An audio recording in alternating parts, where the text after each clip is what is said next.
सबसे पहले हमारे भगवान बुद्ध को हमारा नमन और जिन्होंने मुझे ज्ञान सिखाया उन मेरे परम पूजनीय गुरुवर को मेरा नमन। नमो बुद्धाय। अभी देखिए, दुनिया में अलग अलग लोगों को अलग अलग इच्छाएं उत्पन्न होती है ना। किसी किसी का मन करता है अरे कुछ खाएंगे तो अच्छा है, कुछ नया कुछ पिएंगे तो अच्छा है, कहीं घूमने जाएंगे तो अच्छा है। काफ़ी लोगों को अलग अलग आशाएं आती है। वैसे ही पुण्यवान लोगों को पुण्य करने का आशा भी आता है। कभी कभी वैसे लोग सोचते हैं अरे कुछ अच्छे तरीक़ा से संग दान देंगे तो कितना अच्छा है। कभी कभी भगवान बुद्ध को सुंदर एक पूजा वंदना करेंगे तो कितना अच्छा है। भगवान बुद्ध को खीर बनाकर एक टेस्टी बहुत बिना पानी मिलाए दूध वाला से अच्छा खीर बनाएंगे तो कितना अच्छा है। ऐसा पुण्य वालों को विचार आता है। कभी कभी कंपटीशन चलता है। कभी कभी ये लोग अच्छा से पुण्य कर रहा है तो इधर वाला सोचता है अरे नहीं, ये लोग ऐसा पुण्य कर रहा है तो हम लोग इससे और अच्छा से पुण्य करेंगे। ऐसा कंपटीशन से भी कभी कभी पुण्य करता है लोग दुनिया में।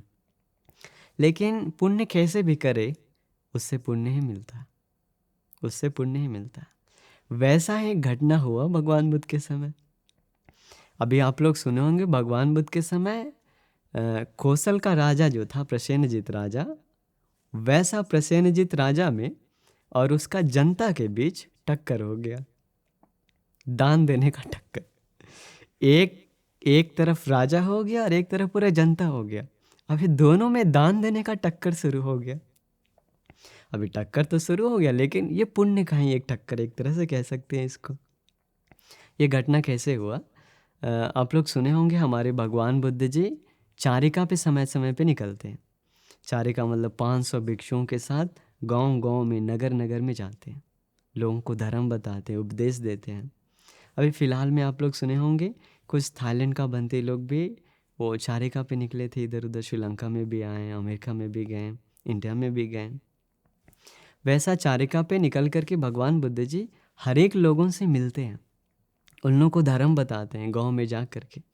तो वैसा ही चारिका पे भगवान बुद्ध 500 भिक्षुओं के साथ निकले थे। निकलने के बाद वो चारिका श्रावस्ती नगर में आया। नगर में आने के बाद कौशल राजा का मन में विचार आया, क्या है कि भगवान बुद्ध सहित 500 भिक्षुओं को मैं भोजन दान दूंगा। ऐसा मन में विचार आया। वो क्या किया, सीधा गया भगवान बुद्ध के पास, जाकर हाथ जोड़कर आदर गौरव से भगवान को बताया, भगवान मैं आपको सहित 500 भिक्षुओं को भोजन दान देना चाहता हूँ कल का दिन, कृपा करके स्वीकार करिए। भगवान बुद्ध चुप रह करके अनुकंपा मन से वो स्वीकार की। अभी ये कौशल राजा देखिए अपना महल में जाकर पूरा धूमधाम से तैयारी किया अगले दिन दान का।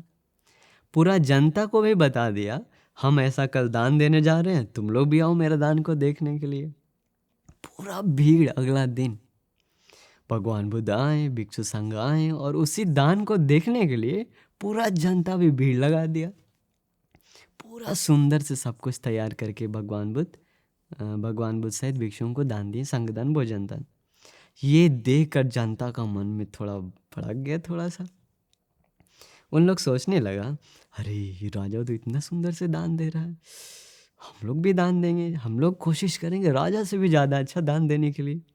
गाँव वाले लोग गया, प्लान किया, मीटिंग रख करके और भगवान बुद्ध को निमंत्रण दिया। भगवान बुद्ध जी कल सुबह, कल का दिन हम गांव वालों की तरफ से, जनता की तरफ से भोजन स्वीकार करें।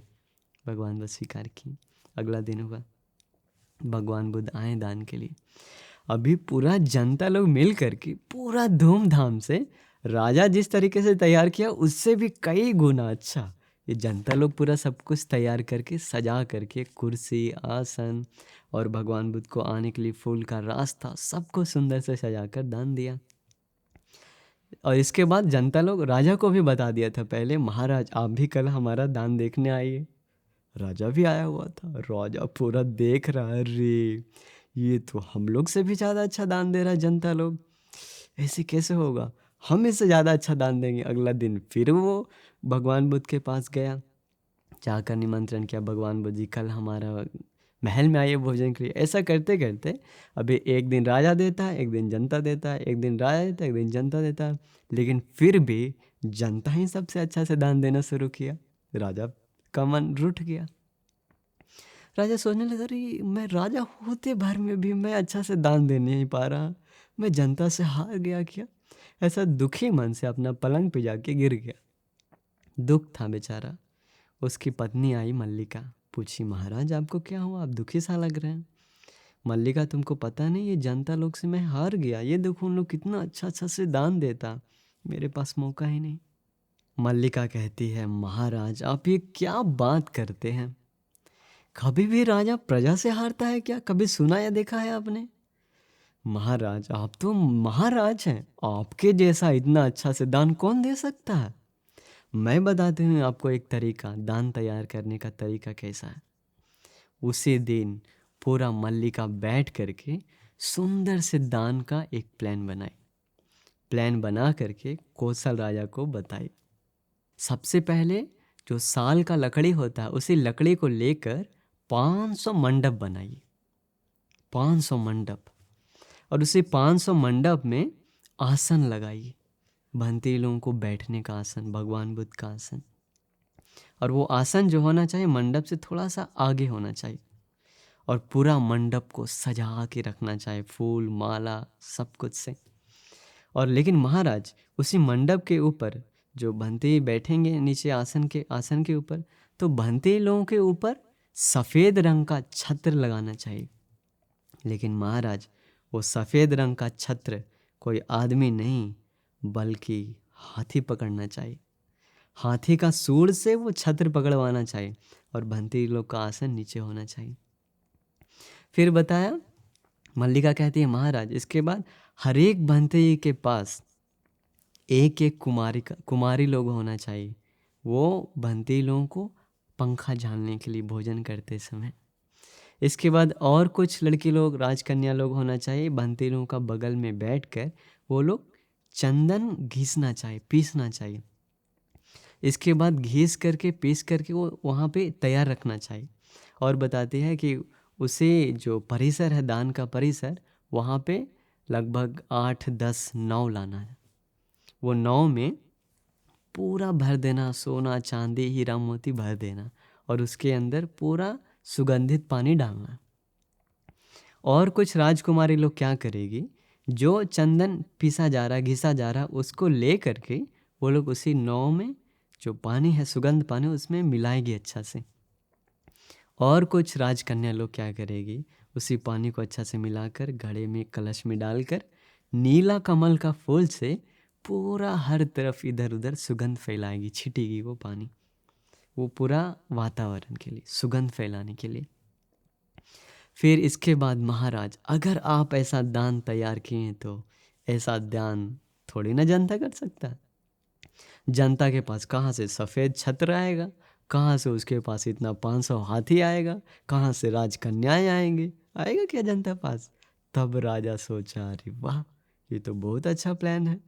फिर राजा सब कुछ तैयार किया, भगवान बुद्ध को निमंत्रण दिया अगले दिन भोजन के लिए। अभी देखिए दान देने वालों को कैसा कैसा विचार आता है ना। आप भी अगर चाहते हैं तो ऐसा कभी ना कभी दान देना चाहिए सुंदर से।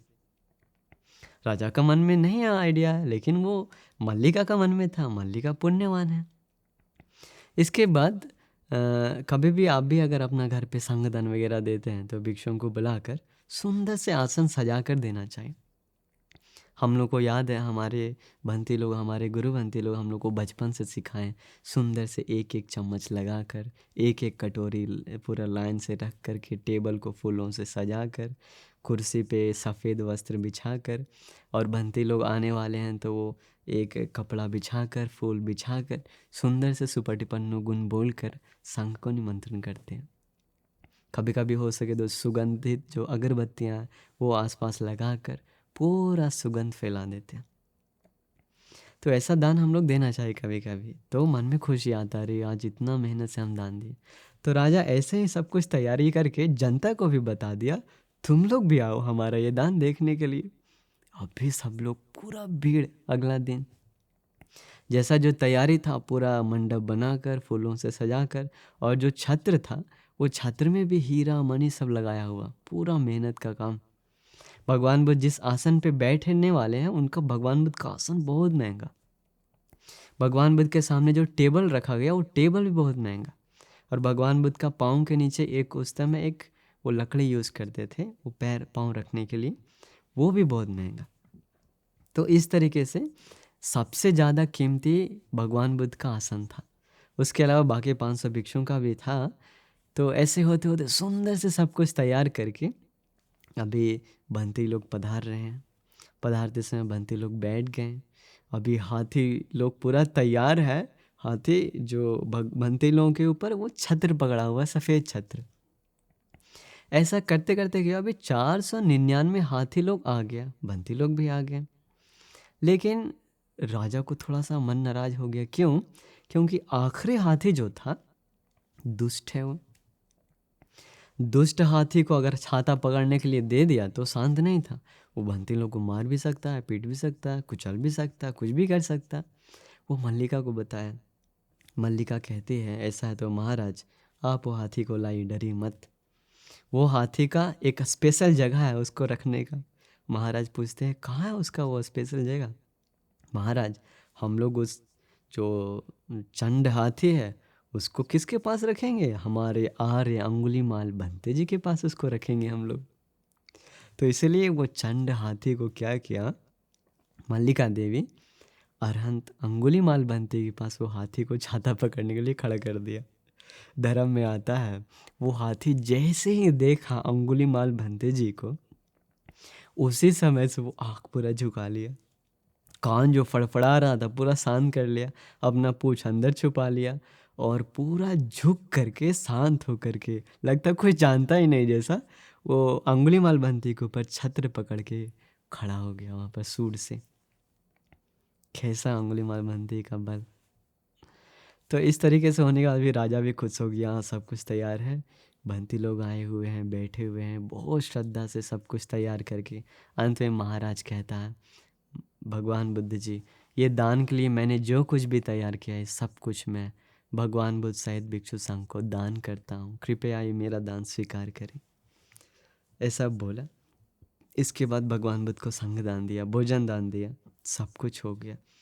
पूरा जनता लोग भीड़ लगाया हुआ है। सबसे विस्मित क्या है, इतना चंड हाथी कैसे शांत हो गया?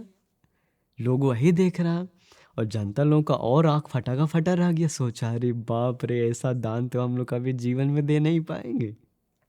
कहाँ से लाएंगे इतना हीरा सोना चांदी का? नाव है, छत्र, मंडप, हाथी, राजकन्याएं, अरे हम लोग तो ऐसा कभी दान नहीं दे पाएंगे। ऐसा सोच कर उन लोग दुख हुआ। फिर भी अंदर अंदर उन लोग दान के प्रति खुश था। इसके बाद भगवान बुद्ध भोजन ग्रहण करने के बाद अभी भगवान बुद्ध तैयार हुए कुछ थोड़ा एक प्रवचन देने के लिए। भगवान बुद्ध लोगों का मन देखें, वहाँ पे सब लोग कैसे हैं, सब लोग अच्छे तो हैं ना, प्रवचन दूंगा तो किसी को कोई तकलीफ तो नहीं होगा। इसका मतलब देखिए भगवान बुद्ध अपना वचन निकालने से पहले हर बार सोचे हैं मेरा ये वचन से किसी को कोई तकलीफ तो नहीं हो रहा। अगर होने वाला होता है तो भगवान चुप रहते हैं।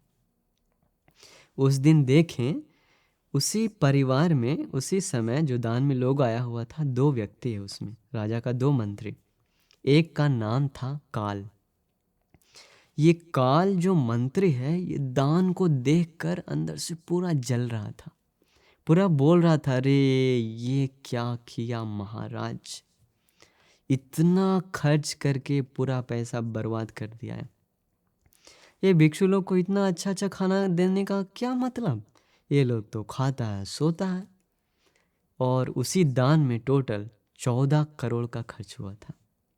काल मंत्री को पता चला, वो बोला अरे ये महाराज तो मूर्ख लगता, 14 करोड़ धन संपत्ति खर्च करके इतना बर्बाद कर दिया पैसा, क्या ज़रूरी था ऐसा दान देना? आज भी दुनिया में ऐसा लोग नहीं है क्या? है ना, कितना साफ साफ दिखता है हम लोगों को भी। बंती लोगों को कुछ अच्छा से दान दिया तो, अच्छा कुर्सी अच्छा विहार बनाकर दान दिया तो वो अंदर से उन लोग को जलन होता है। भिक्षुओं को क्या जरूरत, वो लोग तो साधु सन्यासी है, उन लोगों को ज़रूरत नहीं है ऐसा कुछ, ये आरामदायक चीज़। ऐसा बोलता है। क्यों बोलता है? उन लोग दान के बारे में जानता नहीं। भगवान बुद्ध बताएं मनाप दाय लभते मनापन। आप जो पसंद चीज़ दान देंगे तो आपको पसंद वाला चीज़ मिलता है। इसलिए ऐसा दान देना चाहिए। इसके बाद और एक मंत्री था जिसका नाम था जुन्ह। जुन्ह सोच रहा था, अरे वाह, कितना अच्छा दान है ये, ऐसा दान तो मैंने जिंदगी में कभी भी नहीं देखा, इतना सुंदर दान तो मैंने अपने आँखों से कभी भी नहीं देखा। अरे मेरा हो भाग्य जो मुझे अपने आँखों से आज ऐसा दान का दृश्य देखने को मिला। मैं साधु साधु बोलकर अनुमोदन होता हूँ ऐसा दान को। ऐसा सोचा। भगवान बुद्ध देख रहे थे दोनों मंत्री का मन, एक गुस्सा हो रहा था दान के प्रति, एक प्रसन्न हो रहा था। भगवान बुद्ध सोचते हैं अगर इस समय मैं प्रवचन दूंगा तो जो गुस्सा मन से है ये काल नाम का मंत्री, इसका सर 7 टुकड़ों में फट जाएगा, 7 टुकड़ों में फट जाएगा। देखिए फिर भगवान बुद्ध देखे अगर मैं प्रवचन दूंगा तो ये जुन्ह नाम का जो मंत्र है ये सोतापन हो जाएगा। लेकिन भगवान बुद्ध काल मंत्री पे अनुकंपा की। भगवान बुद्ध बिना ज़्यादा कुछ लंबा प्रवचन दिए छोटा एक 4 लाइन का गाथा बोलकर वहाँ से दान से उठकर चले गए 500 भिक्षुओं के साथ। अभी राजा को अंदर से पूरा दुख है, क्यों, इतना मेहनत से सब कुछ दान का व्यवस्था बनाया, दान तैयार किया, भगवान बुद्ध बिना प्रवचन दिए आज चले गए, ऐसा क्यों? पूरा सोचने लगा।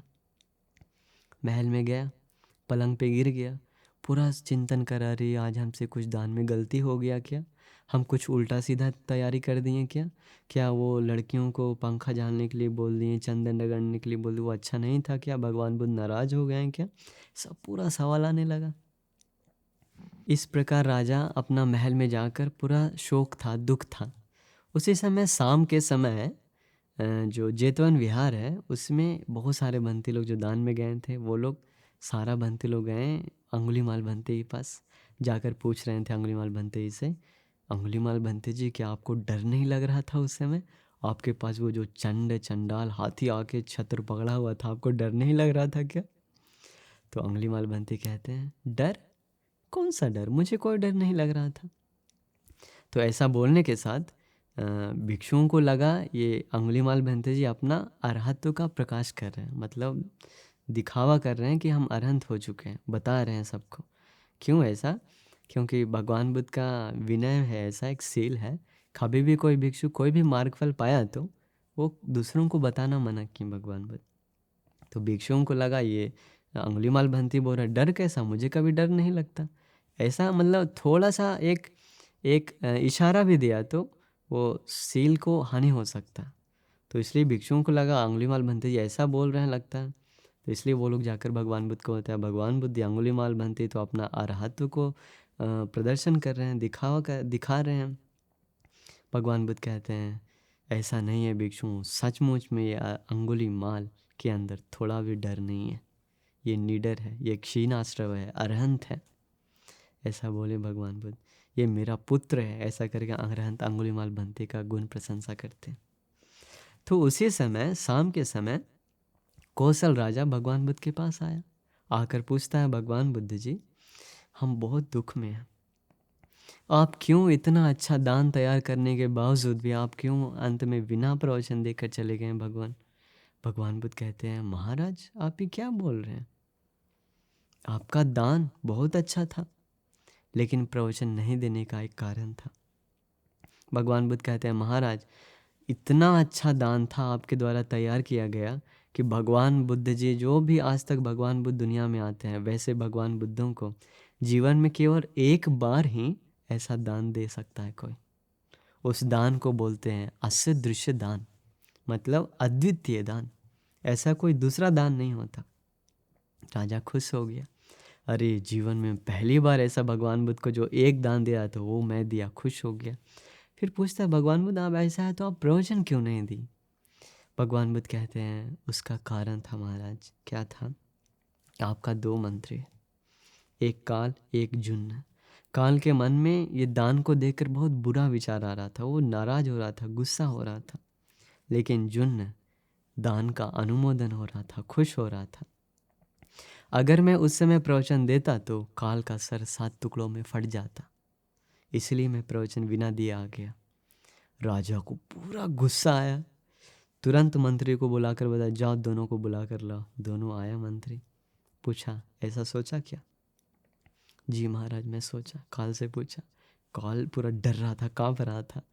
अरे मूर्ख, राजा बोलता, अरे मूर्ख, क्या मैं तुम्हारा घर का संपत्ति दान दिया क्या? दान 14 करोड़ तुम्हारा अकाउंट से, तुम्हारा घर से लेकर के दान दिया क्या? मैं अपना अपना अधिकार, मेरे अधिकार में जो है वो दान दिया। तुम क्यों उसके लिए गुस्सा हो रहे थे? तुम अभी तुरंत इसी वक्त मेरा राज्य से निकल जाओ।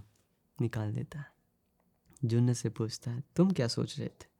महाराज मैं तो सोच रहा था, अरे ऐसा दान मैं जीवन में कभी भी नहीं दे सकता, और ऐसा दान देखने का वो भाग्य है मेरा, जो मुझे इतना सुंदर दान का दृश्य देखने को मिल रहा है।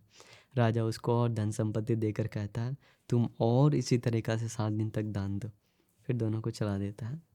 इसके बाद कौशल राजा अंत में कहता है भगवान मुझसे, भगवान देखिए, इतना अच्छा दान देने के बाद भी, इतना सुंदर दान देने के बाद भी एक पापी व्यक्ति कैसा अपना बुरा विचार से मेरा दान पे प्रहार कर दिया, मेरा दान पे प्रहार कर दिया भगवान।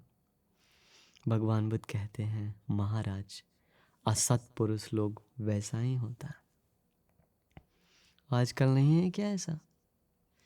कभी भी देखिए, आप कभी भी दान देते हैं तो आपका दान को अपमान करने वाले लोग कितना आसपास मिल जाता है।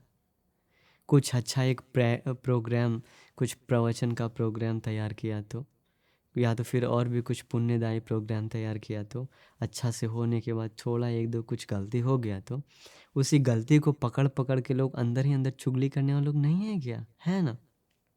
कौन है वे लोग? असत पुरुष लोग।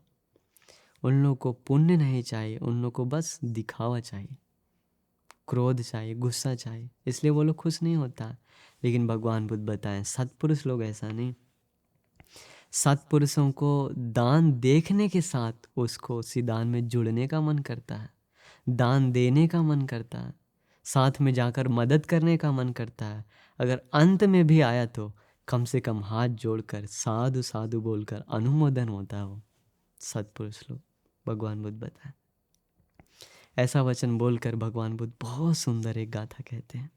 भगवान बुद्ध कहते हैं, नवे कदरिया देव लोकं वजंती, बाला हवे न पसंसंति दानम, धीरोच दानो अनुमोदमानो, ते नेव होति सुखी परत। इसका अर्थ है, भगवान बुद्ध कहते हैं, कंजूस लोग कभी भी मरने के बाद देवलोक में जन्म नहीं लेता। इसके बाद बाल लोग जो होते हैं, मूर्ख लोग जो होते हैं, कभी भी दान को देखकर अनुमोदन नहीं होते, खुश नहीं होते हैं।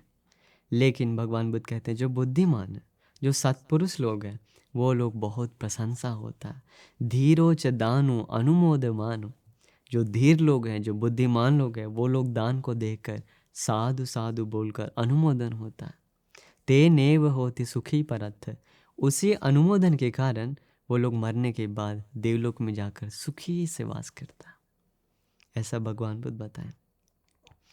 तो देखिए, अभी ये कहानी सुनने के बाद आपको समझ में आया होगा कितना ज़रूरी है हम लोग दूसरों का पुण्य पे अनुमोदन होना।